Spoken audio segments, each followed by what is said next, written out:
Hi everyone, thank you for joining us today. Two things seemed to bother people yesterday in the comments section, not necessarily related directly with the news.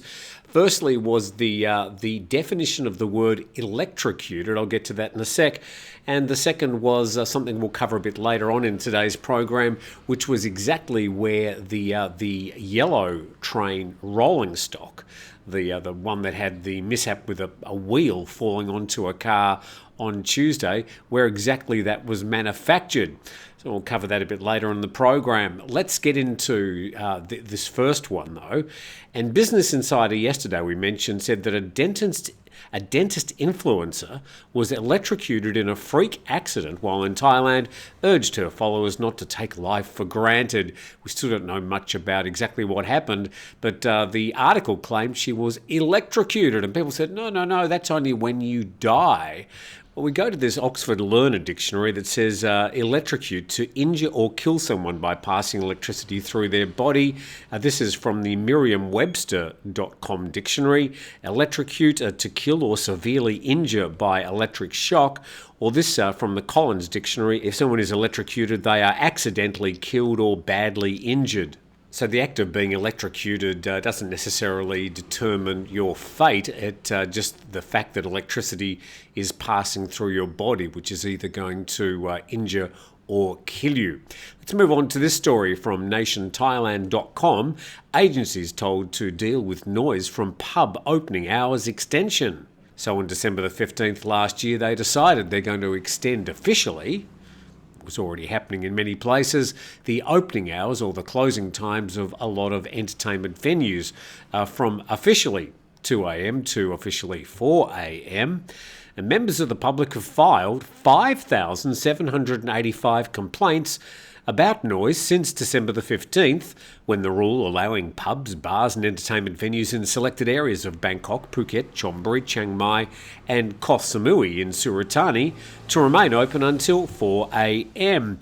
According to a source for the Government House, the Cabinet's now instructed the Interior Ministry to find ways to deal with these disruptions and report progress to the Office of the Prime Minister every quarter. So obviously they're going to continue on with this 4 a.m. closing. It's just that the government's after a report, at least once every quarter. And sales of alcoholic beverages to people aged below 20 years and people who fail to remain conscious after getting drunk are prohibited. Well, you'd certainly hope so. Let's put all this in context.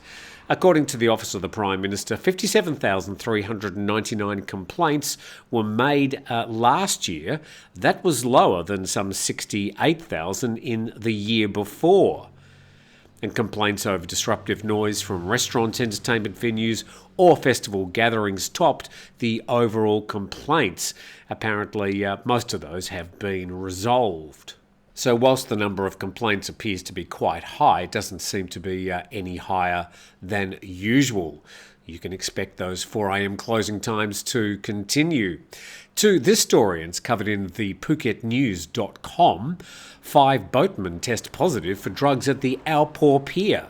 And 5 boat operators at the Alpore Pier in Pak Lok in Phuket's east coast have tested positive for methamphetamine use in snap tests conducted by tourist police. So they had snap tests at Chelong Pier, then at Ratsada Pier. If you're a boat captain at some other pier elsewhere in Phuket, you would have thought, maybe they're going to be checking me pretty soon. Apparently not. In total, some 64 boat operators were tested at the pier on January the 3rd, which serves as a major jumping-off point for tours to islands nearby.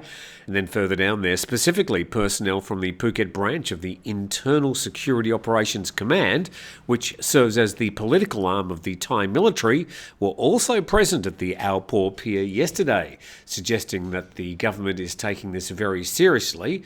More on that in just a moment. And the 5 boat operators who tested positive for drug use yesterday were immediately suspended from work. Of note, the number of boat operators tested at Alpore Pier yesterday stands in stark contrast to the number of boat captains and crew tested at Chelong Pier and Ratsada Pier earlier this week. And the snap drug tests began at Geelong Pier on Monday morning after the speedboat Aparak 89 slammed into rocks at Koh Mai Ton Island last Sunday, killing a 5-year-old Russian girl. Then the article says, despite the snap drug test beginning on Monday, only yesterday did Phuket officials finally publicly report that the captain of the Aparak 89 had tested positive for meth use after the deadly accident. Now, a bit more about this. On January the 15th, there will be a special media conference that will be hosted at Boat Lagoon in Phuket, and it'll be jointly hosted by 5 Star Marine, the local provincial government, and all the boat safety officials. Now, there's been a lot of work done over the past 3 or 4 days in reaction to this horrible, untimely death of the 5-year-old Russian girl last weekend. And the government, realising that 5 Star Marine have an impeccable record with boat safety after an extended time operating in the southern island of Phuket, have got together with Sean and his team to draw up a new contract that will be signed by people that operate boats around the area. And it'll be involving training, it'll be involving some new rules and regulations and a way of administering and enforcing these regulations to make sure that these sort of incidents don't happen in the future. Now, more about this event on January the 15th, but I'll be there to make sure that we cover it. We make sure that people understand that work is going to be done urgently to make sure that marine safety, not only in the short term, but in the long term, much better boat safety will be maintained for boats operating off the island of Phuket.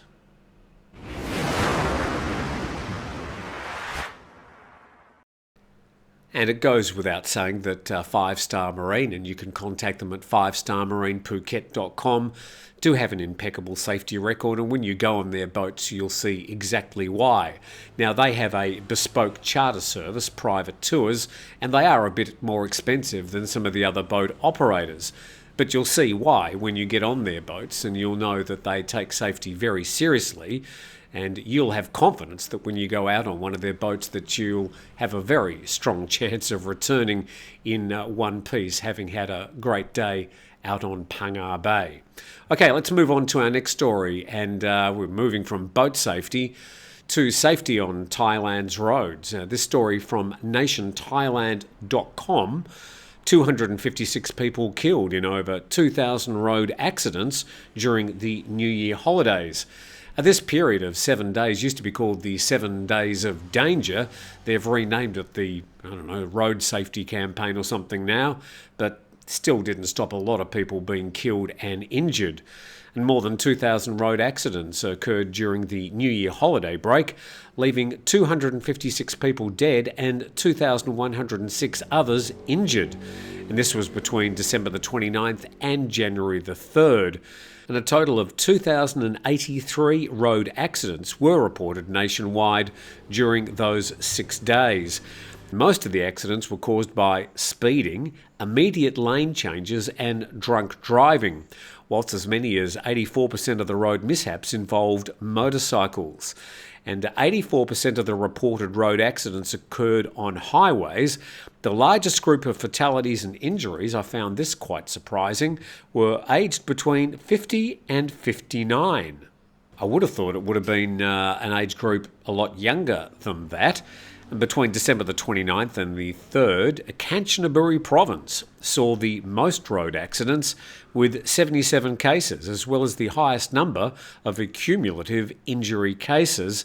And Bangkok saw the highest number of fatalities from road accidents, with 17 deaths reported, while 11 provinces had no reported cases of deaths during the 6 days. And the report says many of the motorbike riders involved in accidents were found to wear no crash helmets. In many cases, accidents occurred after motorists changed lanes abruptly, while others exceeded the speed limit or drove under the influence of alcohol.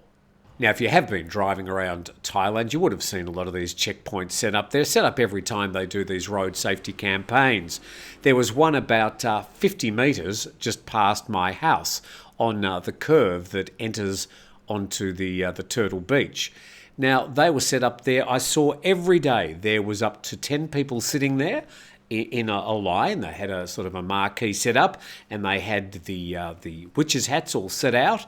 Over those 6 or 7 days, I didn't see one person stopped. I drove past it with my helmet on numerous times, and then also in the car. Nobody showed the slightest interest in wanting to stop me or stop anybody else around me. I must have driven past it, I don't know, 20 or 30 times. All I saw was a whole lot of people, obviously a lot of them were local volunteers, just scrolling through their Facebook and having cups of tea.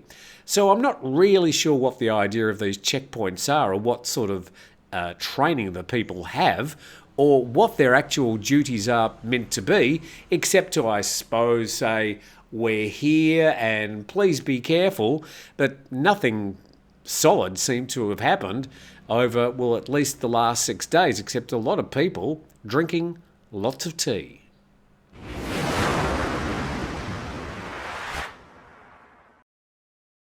And I certainly don't want to diminish the value of the volunteers that were involved or the officials that were, I'm sure, very well-meaning, but I really would probably prefer to see them actually stopping cars, stopping vehicles, stopping the the thousands of motorcyclists that went past that checkpoint without wearing a helmet. So, again, I just think it's all very well to have these checkpoints, but let's see them actually do something active to possibly reinforce the road safety campaign and bring the numbers of injuries and fatalities down during these periods.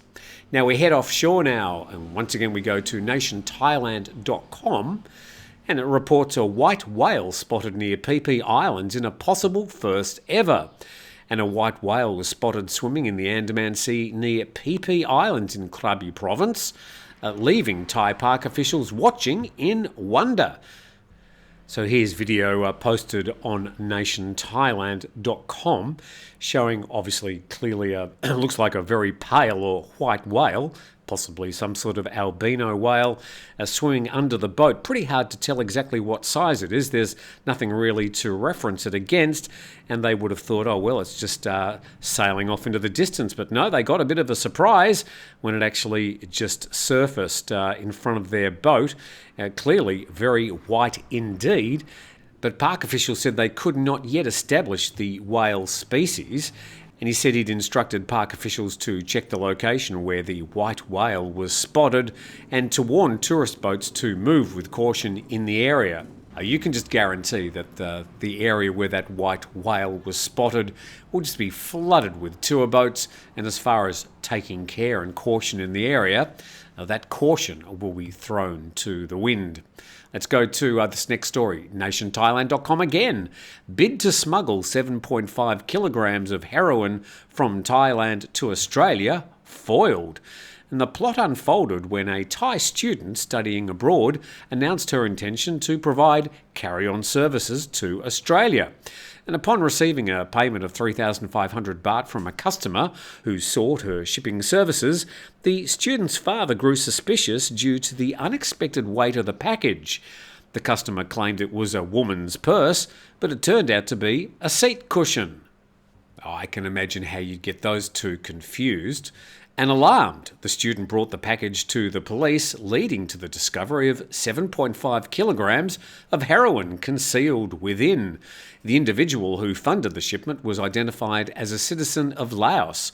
Authorities are diligently working to locate and apprehend the suspect, and the investigation is now broadening its scope to uncover the origin of the narcotics. Well, that's something I didn't know there was a lot of that going on, but apparently if you've got a bit of room in your luggage, you can publicise on your Facebook page, oh, I'm heading overseas, do you want me to take something for you? I'll charge you for the pleasure. It could be a woman's purse that looks a bit more like a seat cushion, which turns out to be 7.5 kilograms of heroin. But anyway, apparently that sort of thing happens quite often. Now, yesterday we were discussing that wheel falling off one of the new Sky trains, the yellow line. It was reported in Nation Thailand, a deep dive into cause after Yellow Line monorail incident. And a defect's been discovered following an incident in which a wheel fell off an MRT Yellow Line train on Tuesday evening. Apparently, it hit a taxi on the Teparak Road in Samut Prakan province at around 6:30 p.m. on Tuesday. No casualties were reported. So a lot of the discussion yesterday was the manufacture of the original train, these trains from the Yellow Line. Now, not all the trains are made by the same people across the MRT and the BTS network. So I actually did try and spend a bit of time yesterday finding out where the rolling stock was manufactured. This article saying that the monorail manufacturer was France-based Alstom. And just doing some checking on that particular manufacturer, I couldn't find that they had any manufacturing based in China. However, it seems that some of the other rolling stock in the network has got some Chinese involvement, although a lot of these rolling stock companies have got factories and facilities right around the world, even though they might be a Canadian manufacturer or a Brazilian manufacturer, or in this case, a France-based manufacturer. So it was very difficult to say exactly where these trains were manufactured. From what I could see from reading about this company Alstom, they don't appear to have any manufacturing facilities in China. But rather than just trying to nail the blame onto China, I think the most important thing is to try and seek some sort of better maintenance of these facilities. Obviously, these trains are an integral and vital part of Bangkok's transportation system. So no matter where they're made or manufactured, let's try and make sure that they're installed properly and that they're also maintained properly by people here in Thailand. And with that, we'll wrap up today's program. I'm not exactly sure if I'll be recording another program in here again. Probably not. The next 3 or 4 days are going to be a bit messy as we sort of move to a new place of residence. However, this Sunday there won't be a Grumpy Old Men, but tomorrow morning I will aim to do a live program. Again, I'm not exactly sure where, but over the next week, please bear with me as I go through some geographical movements. Only 500 metres or so, but it is going to be, well, just a little bit messy. Please subscribe to the channel. A big thumbs up to our sponsors, 5-Star Marine at 5starmarinephuket.com. I look forward to seeing you next time.